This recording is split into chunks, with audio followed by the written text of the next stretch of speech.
मैना रे, धड़कन में तू ही तो बसी है। मन भावे रे, चेहरे पे तेरी जो हंसी है। दुआ मांगे दिल के कोना कोना, ए सोना जुदा नहीं होना, होके जुदा नहीं रोना। ए सोना जुदा नहीं होना, ए सोना जुदा नहीं होना।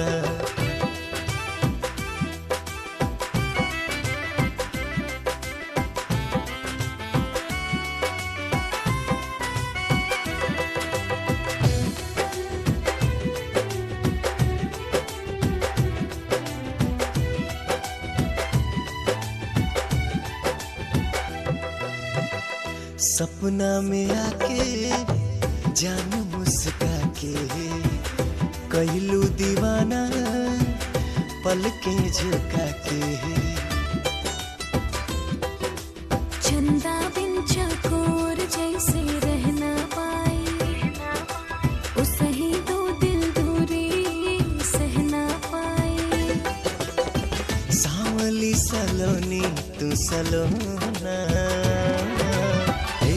सोना जुदा नहीं होना, होके जुदा नहीं रोना। ए सोना जुदा नहीं होना, ए सोना जुदा नहीं होना।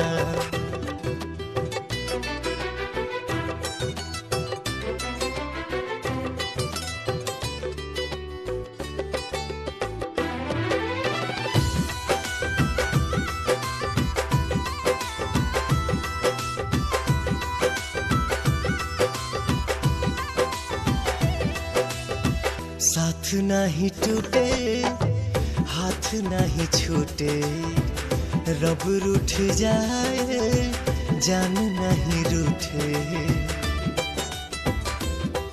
अब प्यार ही पूजा बा, प्यार ही माया, हमरा पे बा सजना बस तुहरे साया। पाके तुझे नहीं खोना, सोना जुदा नहीं होना, होके जुदा नहीं रोना। ए सोना जुदा नहीं होना, ए सोना जुदा नहीं